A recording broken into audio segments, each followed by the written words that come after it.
How you doing, guys? Big Mek here, just getting ready for a game today. I am getting some practice with my Grot listing ahead of the event. I'm going to the Dominion War event hosted by IDICBeer, 40k Necrons and more.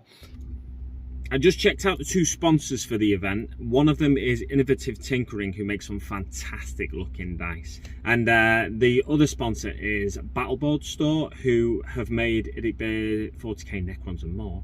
They've made his Tomb World board that you'll have seen in some of his battle reports if you watched any of his battle reports. It's a fantastic looking board. I think, I've got a feeling they're US based. They are two fantastic sponsors, so make sure you check them out. There's links in the description below. I'm getting stuff ready, so I'm actually tabbing my codex at the minute, so I know where stuff is. And I've also got my army ready. I've been yesterday in the process of weird angle. I've been in the process of magnetizing my bases and stuff, so you get to see some of that. Well, you get to see the army in the transport case. This is just a really useful box. You also get to see what a mess my room is and what it tends to be. So I've got a metal sheet on the bottom of the transport box. I think I've shown them to you before. And then I'm just in the process of placing magnets on the bases as well.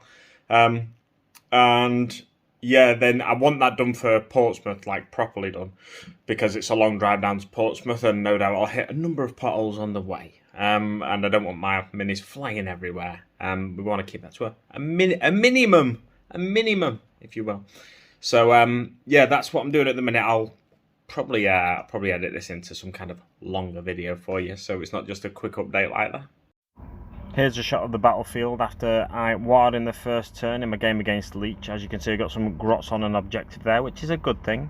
Then we've got the Big Mek hiding behind a building because he couldn't get close enough to charge anything. And the same for the Beast Boss on Squigosaur. The Killer Cans, however, managed to make it into combat against Leech's Deathwing Knights. And also some Deathwing Terminators in there and a couple of Deathwing characters. They had a tough time of it, as you'll see in the next clip. I feel like this clip perfectly illustrates how the battle went for me. The cans were absolutely destroyed, wiped out to a man, or to a can, in that combat. And then Leech had 3 Deathwing Knights and 3 Terminators left. Here's Leech's dead pile. And that's my dead pile. I believe those dead piles were after the second turn as well, so my War Boss gone, my Doc Grotsnick gone, the Ruckatruck Squig Buggy gone, and this is the third turn. All I've got left on the table is the Met guns, and yeah, and some Grots actually. I threw the Grots into combat to try and just take out one more of the characters. It didn't go well for me at all. The only good thing from this battle was that my Squig Hog, or my War Boss, my Beast Boss on Squigosaur, managed to eat his Chaplain. That was the best thing to happen from the battle. Yeah, everything else just went really badly for me. And this is the way the world ends, as another famous YouTuber says. One final shot of my army, or should I say my death list. And a total of 5 models killed from Leech's army. Absolutely disastrous first run out with the Grot list that I was hoping to take to Dominion War. The game against Leech didn't go that well at all. It wasn't fun to play.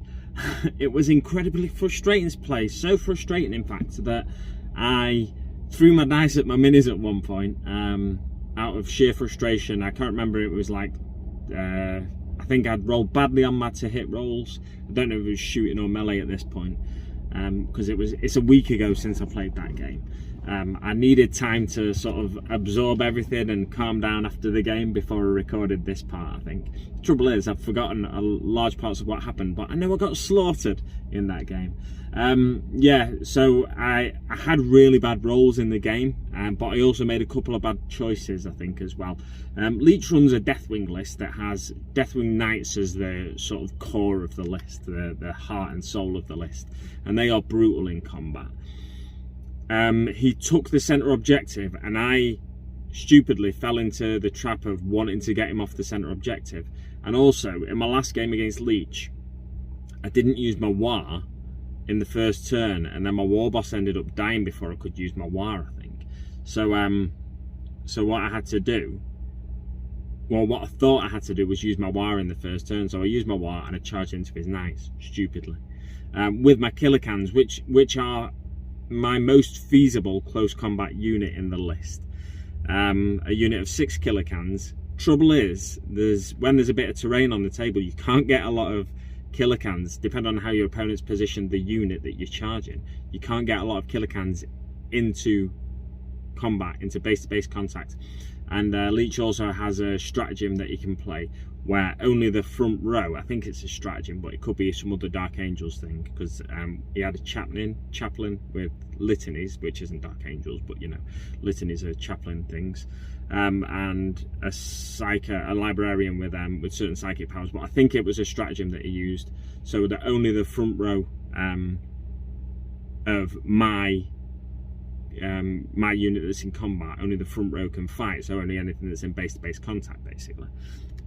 And I only managed to get 2 cans into base-to-base contact because of the way the terrain was in that game. And yeah, it was horrendous. He slaughtered through my cans, and they were probably in that list, the Grot list, they're probably the unit I've put most points into, I think, and the unit that I'm most relying on to do stuff in the game, or to do stuff, you know, to my opponent. So what I should have done was held them back for another turn and done some more shooting with them. But my shooting rolls were bad, my to wound rolls were bad, all of my rolls were pretty bad in the game against Leech. Yeah, he got through them very quickly. I think in 1 or 2 rounds of combat, I think it was, like when I charged them, he hit back, and then he hits me again in the next round, and I think I maybe killed 1 of his knights or something, I can't remember. But I think the Knight Sergeant, I think it is, that has a flail of absolution or something it's called, some Dark Angels-y name, that hits really hard. And the trouble with that is the damage carries over from model to model in the squad. So so when he gets a lot of hits with that, it's likely to take out a lot of your squad, because yeah, the damage carries over even if you've got models with 5 wounds like the killer cans. So the game against Leech, after that game, I was absolutely not adamant, but I was pretty close to have made the decision that I'm not going to take the Grot list to Dominion War. But I knew I had another game this weekend just gone, which was the following week from the game against Leech. So I thought I'll run it this weekend and I'll see what it's like. So I've had a second game against another one of Roki's mods, as it happens, Loner in a Crowd. He came down from Scotland for the weekend. We went out for food and drinks on Saturday, and then we had a game on Sunday at Fanboy. Leech and Grot played each other as well. We booked 2 tables. So had a game against Loner. Loner brought an all Gravis list. Now Gravis, the armor isn't as, it doesn't have an invulnerable save basically, so the armor's not as tough to get through as Terminator armor. And there's, I think it's Deathwing units get permanent transhuman as well, which is one thing that makes Leech's list very tough to play against for a Grot list, because Grots don't get a lot of attacks, and even the killer cans, even though the killer cans have high strength weapons, they're still only going to be wounded on 4+. So yeah, you're going to struggle to chip off those wounds against the Deathwing list. However, yeah, Loner's list didn't have permanent transhuman. He's got a stratagem where he can use transhuman, but I think he only used that like once or twice. I think his captain has permanent transhuman as well. So the game against Loner was much better for me. I won the game. He conceded after 4 turns, or at the start of turn 5 or something like that. But yeah, it was much better. The only thing is, I don't think I'm going to get this Grot list painted up in time for the tournament, so I probably will still take a Beast Snagger list to the tournament.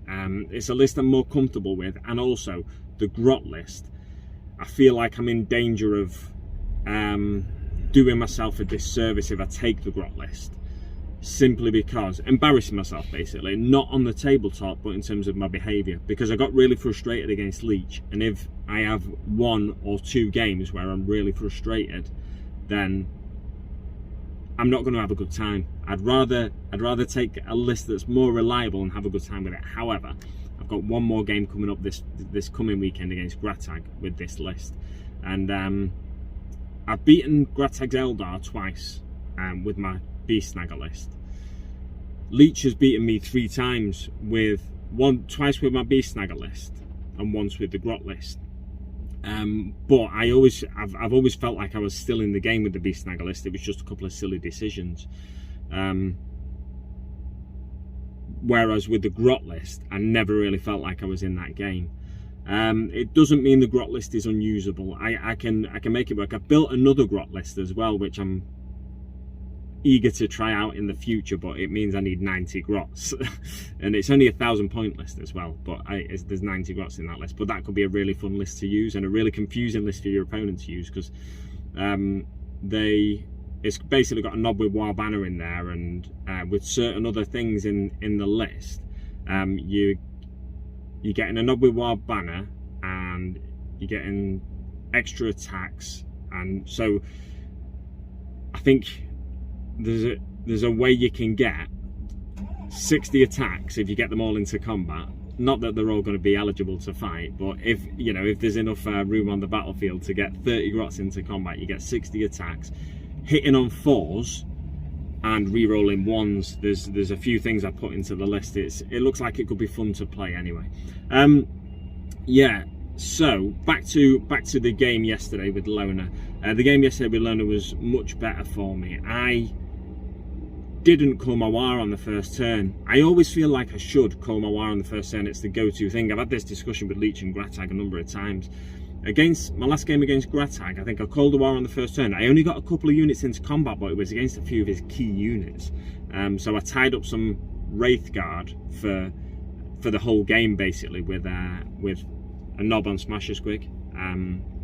And then I also tied up something else for a good few turns. And that really helped me do well in one of those games. And then against Leech, when I charged in the first turn last time, it was a disaster.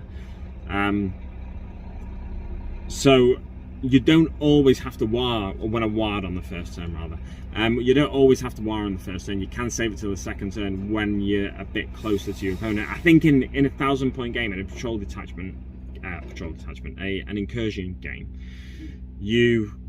because it's a smaller battlefield as well. It doesn't have to be a smaller battlefield. Because it's a smaller battlefield, you feel like you're that close to your opponent that you should war on the first turn. But if there's that much terrain on the battlefield as well that you're not going to get a lot of units into combat, you need to consider, you need to think about it before you just decide to war. Because my game against Loner, I didn't war on the first turn.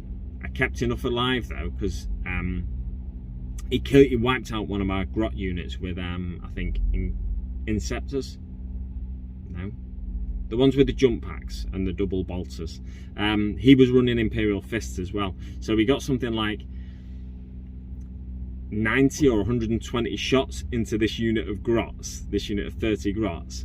And then he did just enough wounds with exploding 6s. He did just enough wounds to wipe out this unit of Grots, I think, or he might have done a bit more than that, because they didn't get a save, because Grots get a 7-up save unless they're in cover when they get a 5-up save.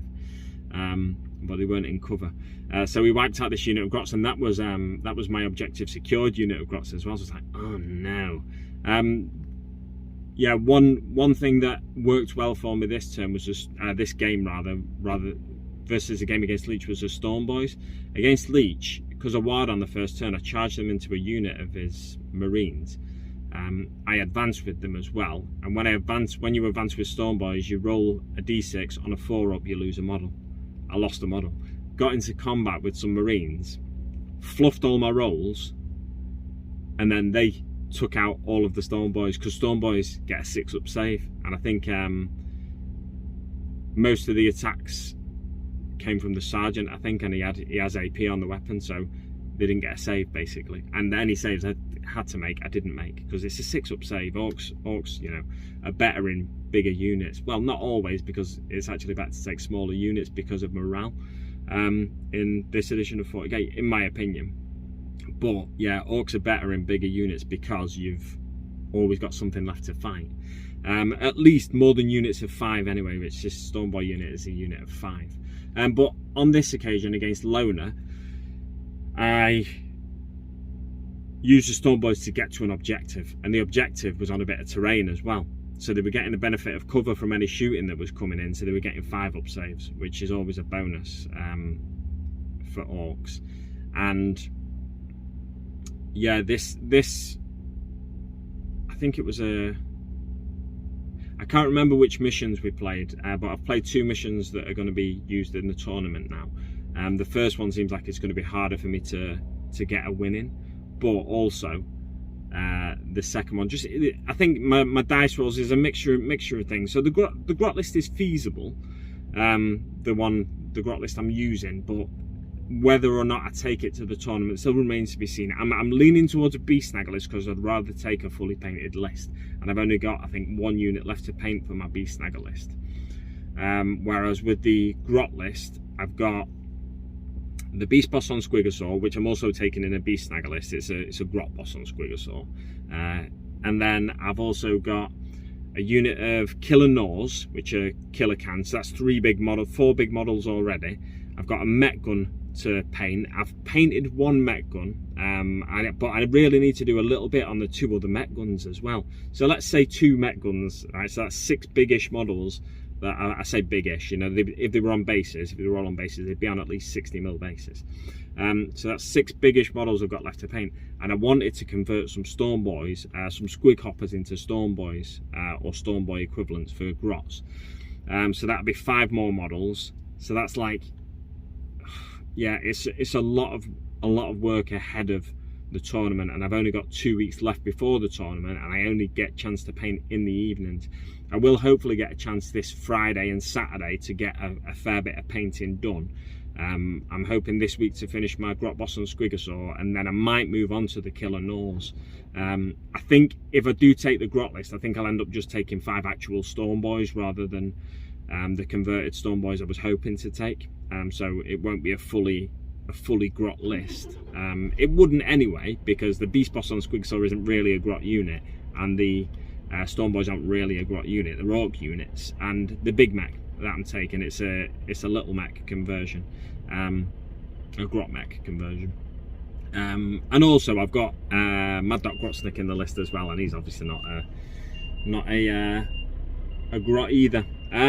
Yeah, so after being very negative last week about this list and thinking it was going to be a disaster if I took it, I'm a bit more positive now. But I've got 1 more game this coming weekend that I'm going to run the list in, and I'll see how I get on. Thanks very much for watching, guys, and I'll see you on the battlefield.